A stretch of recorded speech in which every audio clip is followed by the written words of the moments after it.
السلام علیکم ورحمۃ اللہ وبرکاتہ۔ ناظرین، آپ کا میزبان محمد عامر کریم آپ کے پروگرام البلاغ کے ساتھ حاضر خدمت ہے۔ ناظرین، زندگی کے کئی رنگ ہیں، جہاں خوشیاں ہیں وہاں غم ہیں، جہاں مسکراہٹیں ہیں وہاں رونا دھونا بھی ہے، جہاں آسانیاں ہیں وہاں تکلیفیں بھی ہیں، جہاں پھول ہیں وہاں کانٹے بھی ہیں۔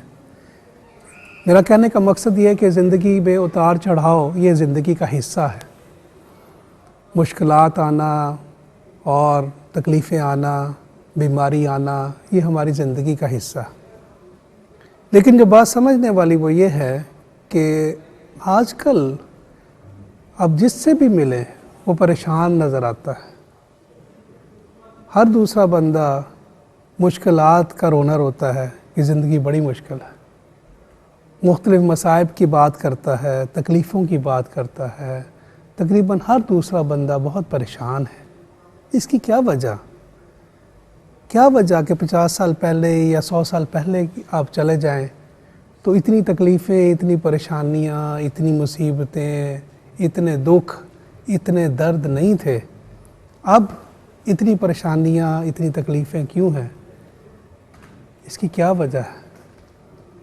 حالانکہ مادے کو اگر دیکھا جائے تو مادی طور پر ہم نے ترقی کی ہے، ہم نے اپنی آسانی اور اپنی سہولت کے لیے بہت ساری ایجادات کی ہیں۔ اب ہم گھنٹوں میں کئی ہزار میل کا سفر طے کر لیتے ہیں۔ اب ہم یہاں بیٹھے ہوئے اپنے پیاروں سے ہزاروں میل کے فاصلے پہ بات کر سکتے ہیں، انہیں دیکھ سکتے ہیں۔ ہماری کمیونیکیشن اتنی زیادہ ہو گئی ہے، آسانیاں اتنی زیادہ ہو گئی ہیں، سہولتیں اتنی زیادہ ہو گئی ہیں۔ بلکہ پرانے دور میں تو ایسے تھا کہ آئس کریم کھانے کے لیے بادشاہ جو برف منگوایا کرتے تھے برف پوش پہاڑوں سے، اب آئس کریم ایک جو اتنا بڑا نعمت ہوتی تھی کسی دور میں، وہ ہمیں آسانی سے دستیاب ہے۔ میں ایک مثال دے رہا ہوں کہ مادے سے ہمیں کتنی زیادہ سہولتیں، کتنی زیادہ آسانیاں نصیب ہوئی ہیں، تو اب تو ہمیں زیادہ خوش ہونا چاہیے، ہمیں زیادہ آسودہ ہونا چاہیے، ہمیں زیادہ اللہ کا شکر کرنے والا ہونا چاہیے۔ لیکن معاملات اس کے بالکل برعکس نظر آتے ہیں۔ اب لوگ زیادہ پریشان ہیں، اب لوگ زیادہ تکلیف میں ہیں، اب لوگ زیادہ اس چیز کو کہتے ہیں کہ ہم پہ زیادہ مشکلیں و مصائب ہیں۔ اس کی وجہ کیا ہے؟ ناظرین، یہ پروگرام بہت اہم ہے۔ اس میں ہم وہ تمام باتیں آج ڈسکس کریں گے کہ جو وجہ بنتی ہیں مشکلات کا۔ بہت ساری مشکلات ہماری خود بنائی ہوئی ہیں، خود ساختہ مشکلات۔ آج ہم ان موضوعات کی تو بھی دیکھیں گے وہ کون سی ایسی وجوہات ہیں جو کہ ہم نے خود ساختہ اپنے اوپر مشکلات طاری کر لی۔ پھر اس کے بعد ہم دیکھیں گے کہ اگر مشکلات آ جاتی ہیں، اگر تقدیر میں یہ قسمت میں مشکل لکھی ہوئی ہے، تو پھر ہم اس کو کیسے مقابلہ کریں، کیسے احسن طریقے سے اس مشکل دور کو گزاریں۔ اور یہ سب کچھ آج کے پروگرام میں ہم اس پر بحث کریں گے انشاءاللہ۔ امید ہے کہ آپ ہمارے ساتھ رہیں گے۔ تو سب سے پہلی جو بات جو میں کرنا چاہ رہا ہوں وہ یہ کرنا چاہ رہا ہوں کہ ہم اس وقت جس دور میں ہم رہ رہے ہیں، اس میں ہم نے بہت ساری مشکلات، بہت ساری پریشانیاں، بہت ساری مصائب خود ہی پیدا کر لی ہیں۔ آپ پوچھیں گے کیسے پیدا کر لی ہے؟ تو سب سے پہلی جو بنیادی وجہ ہے وہ یہ ہے دین سے دوری، وہ یہ ہے نبی پاک صلی اللہ علیہ وسلم کی سنت مبارکہ کو چھوڑ دینا۔ ہم نے مادیت سے اپنے زندگی کا رہنے سہنے کا طریقہ تو بدل لیا، لیکن ہم بہت ساری سنتیں چھوڑ بیٹھے۔ اور ان سنتیں چھوڑنے سے کیا ہوا کہ بہت ساری بیماریاں، بہت ساری پریشانیاں جو ہیں وہ ہمارے گھروں میں داخل ہو گئی۔ مثال کے طور پر میں آپ کو مثال دیتا ہوں کہ نبی صلی اللہ علیہ وسلم نے ذکر اور اذکار کی بہت زیادہ ترغیب دی کہ اللہ کا ذکر ہر وقت کرتے رہو۔ جب گھر میں داخل ہونے لگو تو اللہ کا نام پکارو، جب کھانا کھانے لگو تو اللہ کا نام پکارو۔ نبی صلی اللہ علیہ وسلم فرماتے ہیں کہ جب تم کھانا گھر میں داخل ہونے لگو تو اللہ کا نام نہیں پکارتے تو تمہارے ساتھ شیطان گھر میں داخل ہو جاتا ہے، اور جب کوئی کھانا کھاتے وقت اللہ کا نام نہیں پکارتا تو اس کے ساتھ کھانے میں داخل ہو جاتا ہے، شامل ہو جاتا ہے، بلکہ وہ دوسرے شیاطین کو بھی دعوت دیتا ہے کہ آ جاؤ ہمارے پاس چھپانے کے لیے چھت اور کھانے کے لیے کھانا میسر ہے۔ اور اگر کوئی انسان اللہ کا نام پکارنے والا ہو، اللہ کے نام سے داخل ہو گھر میں، اللہ کے نام سے کھانا شروع کرے، شیطان کہتا ہے کہ نہ یہاں ہمارا ٹھکانہ ہے، نہ ہمارے لیے یہاں کوئی کھانا ہے۔ کہنے کا مقصد یہ کہ صرف یہ ایک سنت جیسا کہ ہم سمجھتے ہیں کوئی اتنی بڑی بات نہیں، اس سے کیا ہوا؟ ہم نے شیطان کو اپنے گھر میں داخل کر لیا، گھر میں بے برکتی پیدا ہو گئی۔ اور آج کل تو ہر دوسرا بندہ یہ بات کرتا ہے جی کہ پیسہ تو بہت ہے لیکن سمجھ نہیں آتے، خرچے اتنے زیادہ ہو گئے، سمجھ نہیں آتی کہاں لگ جاتے۔ وجہ اس کی یہ ہے کہ ہم نے وہ تمام دعائیں، وہ تمام سنتیں جو نبی صلی اللہ علیہ وسلم نے ہمیں سکھائی تھی وہ چھوڑ دی۔ اب اس کی بے برکتی ہے۔ کھانا نبی صلی اللہ علیہ وسلم نے فرمایا کہ کٹھے کھاؤ، یعنی کہ اگر گھر والے ہیں، اب یہ ہمارا معمول بن گیا کہ پہلے ہوتا تھا، اگر آپ سوچیں ذرا کچھ سال پہلے ایک دوسرے کا انتظار کیا جاتا تھا، کھانا کٹھے چنا جاتا تھا، پورا جو فیملی اکٹھی بیٹھتی تھی کھانا کھاتی تھی، کھانے میں برکت بھی ہوتی تھی، ایک دوسرے کا حوال بھی پتہ چلتے تھے، ایک دوسرے سے محبت بھی بڑھتی تھی۔ اب کیا ہوا کہ ہر کوئی اپنا اپنا کھانا، ہر کسی نے اپنا اپنا علیحدہ کر لیا، اور پھر چلتے ہوئے کھانا کھاتے ہوئے اور ان سنتوں کو خیال نہ کرنا، تو اس سے کیا ہوا؟ اس سے بے برکتی پیدا ہوئی۔ ایک دفعہ نبی پاک صلی اللہ علیہ وسلم کھانے کے لیے تشریف فرما تھے، ایک بچہ آیا تیزی سے، تو اس نے اپنا بایاں ہاتھ کھانے میں ڈالنے کی کوشش کی تو رسول اللہ صلی اللہ علیہ وسلم نے اس کا ہاتھ پکڑ لیا، اور نبی صلی اللہ علیہ وسلم نے فرمایا میں نے اس کا ہاتھ نہیں پکڑا، میں نے شیطان کو پکڑا۔ بایاں ہاتھ شیطان کا ہے، دائیں ہاتھ سے کھاؤ، بسم اللہ الرحمن الرحیم پڑھ کے کھاؤ۔ اور ایک صحابی کے بارے میں آتا ہے کہ وہ نبی صلی اللہ علیہ وسلم نے یہ بھی تعلیم دی کہ اگر تم بسم اللہ پڑھنا بھول جاؤ اور درمیان میں یاد آ جائے، یہ کھانے کے آخر میں یاد آ جائے، تو بسم اللہ اول والآخر پڑھ لو تاکہ کھانے کی برکت قائم رہے۔ اور ایک صحابی رسول نے ایسا کیا تو رسول اللہ صلی اللہ علیہ وسلم نے فرمایا کہ جو کھانا شیطان نے کھایا تھا اس نے وامٹ کر دیا۔ کیا کر دی ہے؟ یہ کھانا اس کا جزو بدن نہیں بنا۔ میں ایک سادہ سی مثال دی ہے، ایک سوچ دی ہے آپ کو کہ کتنے معاملات ہیں ہمارے، کتنے معاملات ہیں گھر میں۔ نبی صلی اللہ علیہ وسلم نے فرمایا جو بندہ آیت الکرسی پڑھتا ہے رات کو سوتے وقت، جب آیت الکرسی پڑھی جاتی ہے تو اللہ سبحانہ تعالیٰ ایک نگران مقرر کر دیتے ہیں، اس انسان پہ ایک نگران مقرر کر دیا جاتا ہے، ایک محافظ مقرر کر دیا جاتا ہے جو اس کی حفاظت کرتا ہے اور اسے شیاطین سے دور رکھتا ہے۔ حضرت ابو امامہ رضی اللہ تعالیٰ عنہ فرماتے ہیں کہ میں بڑے غموں میں تھا اور بڑے قرض کے بوجھ میں تھا اور مجھے سمجھ نہیں آتا تھا کہ میں کیا کروں، تو نبی صلی اللہ علیہ وسلم کے پاس پیش ہوا۔ میں نے کہا یا رسول اللہ بڑے غم ہیں، بڑے دکھ ہیں اور قرض کے بوجھ میں ہوں تو کیا کروں؟ تو رسول اللہ صلی اللہ علیہ وسلم نے ایک دعا سکھائی، اور رسول اللہ صلی اللہ علیہ وسلم نے فرمایا کہ یہ دعا پڑھا کرو، اللہم انی اعوذ بک من الہم والحزن والعجز والکسل والجبن والبخل وغلبۃ الدین وقہر الرجال، کہ اللہ سبحانہ وتعالیٰ میں تیری پناہ مانگتا ہوں، تیری پناہ مانگتا ہوں یا اللہ، میں اپنی سستی، اپنی کاہلی سے پناہ مانگتا ہوں، اپنی بزدلی سے تمہاری کلام پر اللہ سبحانہ وتعالیٰ آپ کی پناہ چاہتا ہوں۔ میں اس چیز سے پناہ چاہتا ہوں کہ میرے دل میں جو ہے سستی پیدا ہو اور مجھ سے لوگ نفرت کریں اور میرے اوپر قرض کا بوجھ ہو۔ حضرت ابو امامہ رضی اللہ تعالیٰ عنہ فرماتے ہیں کہ میں نے یہ دعا وظیفہ کر لی اور پڑھنا شروع کر دی۔ اللہ سبحانہ وتعالیٰ نے اس دعا کی برکت سے کچھ ہی عرصے میں میرے اوپر سے یہ تکلیف ختم کر دی، یعنی کہ قرض کا بوجھ اتر گیا۔ روایات میں آتا ہے کہ سورہ واقعہ کی تلاوت کی جائے تو اس گھر میں تنگی نہیں ہوتی، رزق کی کمی نہیں ہوتی۔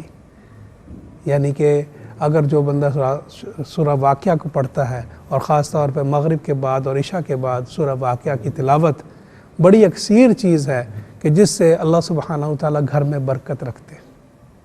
روایات میں آتا ہے کہ سورہ بقرہ کی آخری 2 آیات کی تلاوت آپ کو بڑے شر سے بچا کے رکھتی ہے۔ اور رسول اللہ صلی اللہ علیہ وسلم نے ایک دعا سکھائی۔ رسول اللہ صلی اللہ علیہ وسلم فرمایا کہ اگر یہ پڑھو گے تو تم شر اور فتنے سے بچے رہو گے۔ وہ دعا یہ ہے، اللہم انا اعوذ بک بکلمات التامہ من شر ما خلق، کہ میں اللہ تیرے کلمات کی پناہ چاہتا ہوں دنیا کے شر سے۔ اس کے بارے میں آتا ہے کہ یہ کسی جگہ آپ جا رہے ہیں، سفر کر رہے ہیں، وہاں ٹھہرے ہیں، یہ دعا پڑھ لیں۔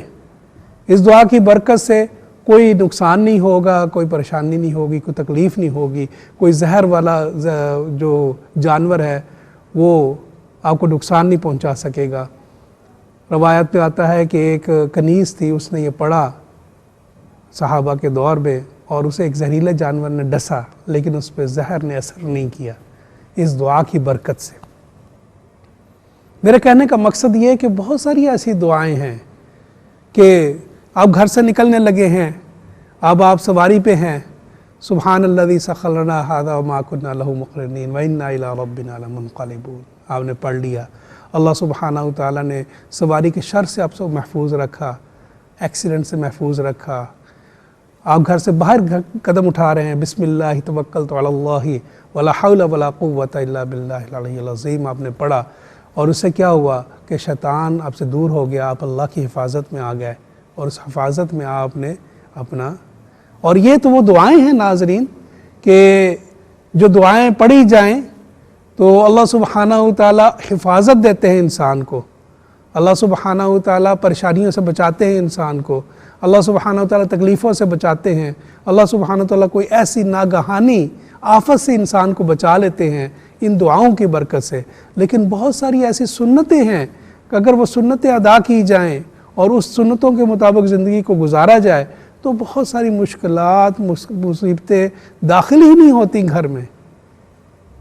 نماز کی ادائیگی، نماز کی ادائیگی، 5 وقت نماز کی ادائیگی سے کیا ہوتا ہے؟ قرآن پاک کی تلاوت۔ رسول اللہ صلی اللہ علیہ وسلم نے فرمایا کہ اپنے گھروں کو قبرستان نہ بناؤ، کہ جن گھروں میں قرآن کی تلاوت نہیں کی جاتی وہ قبرستان ہے۔ اب مجھے بتائیں کہ وہ جس گھر میں شیطان ہو، قبرستان بنا ہو گھر میں گانا اور یہ چل رہا ہو، اس میں کیا برکت آئے گی؟ کہ اس میں تکلیفیں نہیں آئیں گی؟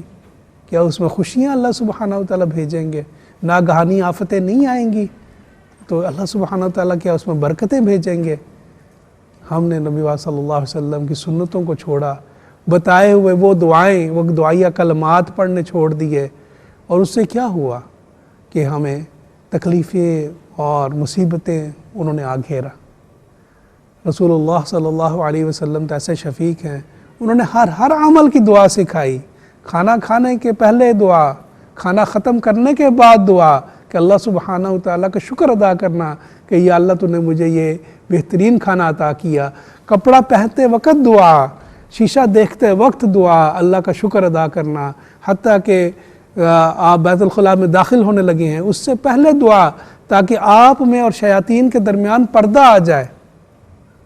تو آپ اگر دعا پڑھتے ہیں اس سے کیا ہوتا ہے کہ آپ کا ستر شیاطین سے محفوظ ہو جاتا ہے، آپ کا ستر کھلتا نہیں شیاطین کے سامنے۔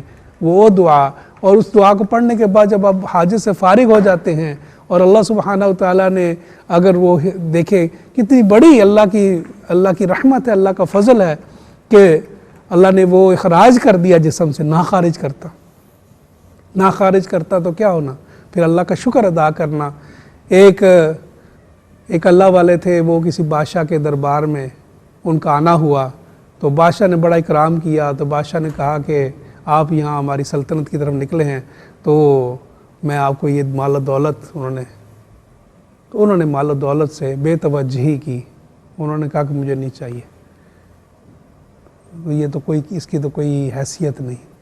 تو اس نے کہا کہ شاید بادشاہ نے سوچا کہ شاید یہ ذرا جوہرات کم ہیں. اس نے بہترین جو تھے موتی، جو بہت مہنگے موتی اور ہیرے وہ منگوائے کہ وہ ان کو پیش کیے کہ آپ یہ لیں.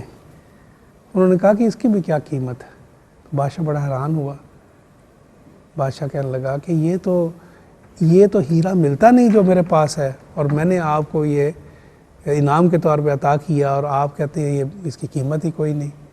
تو وہ درویش کہنے لگے کہ بادشاہ سلامت، آپ اگر پانی پینا چاہیں اور آپ پانی نہ پی سکیں، پانی آپ کے جسم میں نہ داخل ہوتا ہو، تو آپ کیا کریں گے؟ تو بادشاہ سوچ میں پڑ گیا کہ یہ تو بہت بڑی نعمت ہے کہ میں کوئی چیز لینا چاہوں، کوئی چیز کھانا چاہوں، پینا چاہوں اور جزو بدن نہ ہو. تو وہ کہتا کہ میں تو اپنی آدھی سلطنت دینے کے لیے تیار ہوں کہ یہ چیز مجھے پانی میں پی سکوں. وہ فرمانے لگے کہ اچھا آپ نے پانی پی لیا، اب اس کے بعد وہ پانی آپ اخراج نہ ہو آپ کے جسم سے، تو پھر آپ کیا کریں گے؟ تو بادشاہ کہتا کہ میں آدھی سلطنت دے دوں گا. تو وہ اللہ والے کہنے لگے کہ دیکھیں آپ کی سلطنت، پوری سلطنت پانی کا ایک گلاس کی قیمت ہے اس کی، تو آپ کن جواہرات اور ان ہیروں کی باتیں کرتے ہیں مجھ سے؟ ناظرین، یہ اللہ کا بڑا خاص فضل، ایک ایک لمحے کے اوپر اللہ کا شکر ادا کرنا. لئن شکرتم لازیدنکم، تم میرا شکر ادا کرو میں بڑھاتا جاؤں گا. اور ایک ایک لمحے کو شکر ادا کرنا کہ یا اللہ تو نے مجھے اتنی بڑی نعمت ادا کی، اللہ تو نے اتنی بڑی. اس سے کیا ہوگا؟ اللہ نعمتیں بڑھا دیں گے، پریشانیاں روک کے رکھیں گے، تکلیفیں روک کے رکھیں گے. تو یہ وہ چیزیں ہیں، اگر ہم ان کو پریشانی آنے سے پہلے ہی اپنی زندگی کا یہ محاسبہ کریں اور اپنی زندگی قرآن و سنت کی روشنی میں شریعت کے مطابق گزارنی شروع کریں. حتیٰ کہ میاں بیوی کا آپس میں ملنا، اس کے لیے دعا سکھائی گئی، اللہم جنبنا الشیطان وجنب الشیطان ما رزقتنا، کہ اے اللہ جو ہم مل رہے ہیں اس میں شیطان نہ شامل ہو، اور اللہ جو تو ہمیں اولاد دے اس سے، اس میں شیطان کا حصہ نہ ہو. اگر یہ دعا نہیں پڑھی جاتی تو کیا ہوتا ہے؟ اولاد کے اندر شیطانیت کی وہ، پھر ہم کہتے ہیں کہ کوئی بچہ کوئی مینٹلی ریٹارڈڈ پیدا ہو رہا ہے، کبھی کہتے ہیں کہ اس کی یہ لرننگ ابیلٹی کم ہے. بہت سارے ایسے ہم کہتے ہیں جی یہ بیماریاں تو ہم نے سنی کوئی نہیں تھی. تو کیا ہم وہ تمام جو باتیں ہمیں رسول اللہ صلی اللہ علیہ وسلم نے سکھلائیں، جو سنت کا حصہ ہیں، اس کے عمل کرتے ہیں؟ تو سب سے پہلی بات، پہلی گزارش میری یہ ہے، اگر زندگی میں آپ نے پریشانیوں سے بچنا ہے، تکلیفوں سے بچنا ہے، ناگہانی آفتوں سے بچنا ہے، تو سادہ سی بات ہے، رسول اللہ صلی اللہ علیہ وسلم کی سکھلائی ہوئی تمام دعاؤں کو آپ اپنی زبان کا ورد بنا لیں، اور صرف دعائیں ہی نہ پڑھیں، اپنی زندگی کا معمول رسول اللہ صلی اللہ علیہ وسلم کی بتائی شریعت کے مطابق کر لیں. نمازوں کی ادائیگی شروع کر دیں، قرآن کی تلاوت شروع کر دیں، سونے کے اوقات تبدیل کر لیں، جو سونے کے اوقات ہیں سنت کے مطابق ویسے اوقات شروع کریں، کھانا سنت کے مطابق کھانا شروع کر دیں. تو آپ بہت ساری ہم بیماریوں سے، جسمانی بیماریاں بھی، کیونکہ کھانا ہی بسیار خوری کہ بہت زیادہ کھانا کھانے سے بہت ساری بیماریاں لگ جاتی. تو اگر وہ سنت کے مطابق کھانا کھایا جائے، بیٹھ کے کھایا جائے، تو اس سے بہت ساری جسمانی بیماریاں، ان تکلیفوں سے ہم بچ سکتے ہیں. تو یہ ناظرین سب سے پہلی بات جو چیز ہے وہ کرنے والی وہ یہ ہے کہ ہم اپنی زندگی کو نبی پاک صلی اللہ علیہ وسلم کی سنت کے مطابق کر لیں. اس سے کیا فائدہ ہوگا؟ بہت ساری تکلیفوں سے، بہت ساری پریشانیوں سے، بہت ساری چیزوں سے جان بچ جائے گی. اس کے بعد ایک اور چیز جو میں کرنا چاہ رہا ہوں، جو کہ آج کل ہم اس کا خود ہی شکار ہو رہے ہیں، یعنی کہ ہم تکلیف کو خود دعوت دیتے ہیں کہ تو میرے گھر آ. پریشانی کو ہم دعوت دیتے ہیں کہ تو میرے گھر آ. وہ ہے بری نظر کا لگ جانا، نظر کا لگ جانا. نظر اچھی بھی لگ سکتی ہے، بری بھی لگ سکتی ہے، اور نظر بالکل حق ہے. اچھی نظر یہ ہے کہ بچے کو آپ نے دیکھا، آپ کا اپنا بچہ محبت سے دیکھا ہے، لیکن اللہ سبحانہ و تعالیٰ کی تسبیح اور توصیف نہیں کی، تو بچہ گر جائے گا، بچے کو چوٹ لگ جائے گی۔ اور بری نظر یہ ہے کہ دل میں حسد ہے، کینہ ہے، بغض ہے، اور اس سے کوئی بندہ دوسرے کو دیکھتا ہے، اس کا اچھا نہیں چاہتا، اس کا نقصان ہو جاتا ہے۔ اب ہو کیا رہا ہے؟ ہم کیا کر رہے ہیں کہ ہم اپنی چیزوں کو بہت زیادہ بجائے اپنے گھر کے معاملات کو چھپانے کے، ہم اپنے گھر کے معاملات کو پورے دنیا میں پھیلاتے ہیں۔ اب کیا ہو گیا، سوشل میڈیا کا دور آ گیا، فیس بک، ٹویٹر، یہ ایسی چیزیں آ گئیں۔ چھوٹا سا کوئی واقعہ، کوئی چھوٹی سی بات ہوتی ہے، کوئی بچے کی چھوٹی سی خوشی آئی گھر میں، ہم نے اس کی تصویریں جناب پوری دنیا میں پھیلا دی۔ جہاں 50 آپ کے اچھے دوست تھے، اس میں 1000 جو تھے ویسے بھی تھے جو کہ پسند نہیں کرتے۔ اس سے کیا ہوا کہ نظر کا لگ جانا، اور یہ بالکل برحق ہے، نظر کا لگنا بالکل برحق ہے، اور اس کے بارے میں نبی صلی اللہ علیہ وسلم نے مختلف اس کی بتائیں کہ کس طرح سے آپ اس سے بچ سکتے ہیں، شر سے بچ سکتے ہیں۔ اس میں حضرت امام حسن اور حسین رضی اللہ تعالیٰ عنہ کو جب رسول اللہ صلی اللہ علیہ وسلم گھر سے باہر بھیجا کرتے تھے تو آپ اپنا دانہ ہاتھ ان کے سروں کے اوپر رکھ کے تو دعا پڑھا کرتے تھے، اعوذ بکلمات اللہ التامہ من کل شیطان وعامہ ومن کل عین لامہ، کہ اللہ تیرے کلمات کی اس کی میں پناہ لیتا ہوں، ہر طرح کے شر سے، ہر طرح کے موذی جانوروں کے شر سے، ہر طرح کے شیاطین سے اور بری نظر سے۔ تو بچوں کے سر کے اوپر ہاتھ رکھ کے پڑھنا۔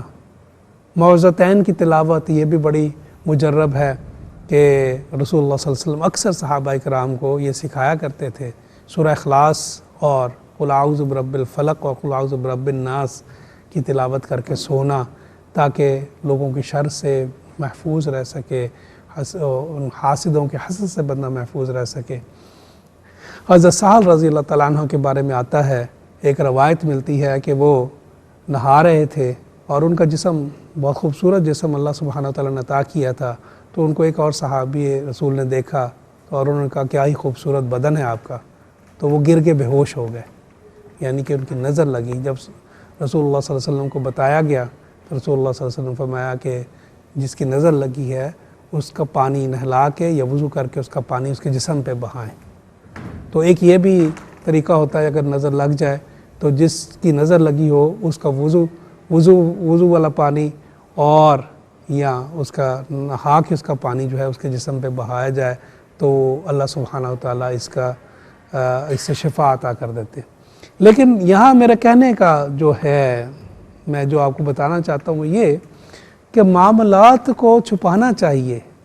اور اب ہو کیا گیا کہ چھوٹی سی بات، ابھی کوئی بزنس ڈیل ابھی میچور نہیں ہوئی اور آپ نے پوری دنیا میں ڈنڈورا پیٹ دیا ہوا، جی ہاں جی اب یہ کر رہے ہیں، ہم یہ کر رہے ہیں، وہ کر رہے ہیں، تو اس سے کیا ہوتا ہے؟ وہ پایہ تکمیل تک نہیں پہنچتی، اسے چھپانے کے لیے کہا گیا۔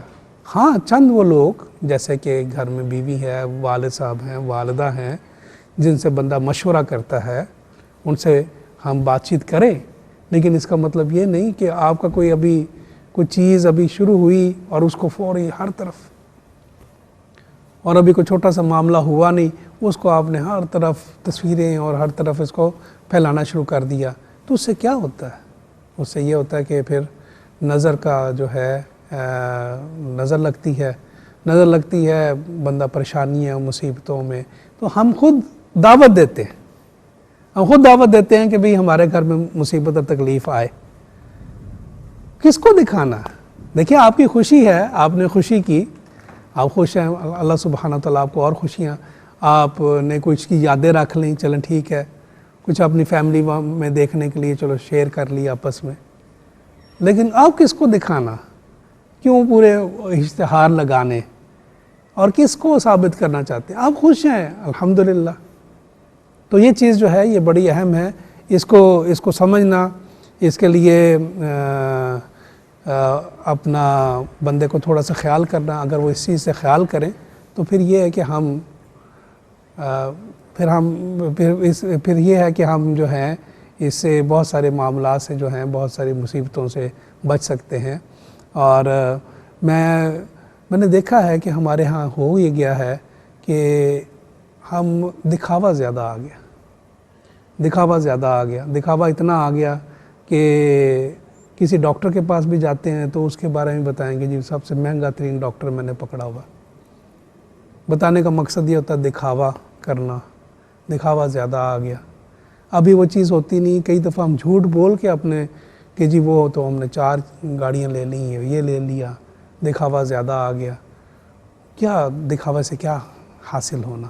اس لیے ان چیزوں سے اپنے آپ کو بچائیں تاکہ بری نظر سے بندہ بچ سکے۔ بندہ بری نظر سے بچے تو بہت سارے معاملات جو ہیں وہ ان کا تدارک کیا جا سکتا ہے۔ اس لیے یہ سب سے اہم چیز ہے کہ جس کے اوپر کرنا سنت کے اوپر عمل کرنا، ان دعاؤں کو پڑھتے رہنا، اور وہ زندگی کو ایسے گزارنا جیسے نبی صلی اللہ علیہ وسلم نے فرمایا۔ ناظرین، اس کے ساتھ ہم بریک کی طرف چلتے ہیں، اس کے بعد انشاءاللہ پھر پروگرام کو جاری رکھیں گے۔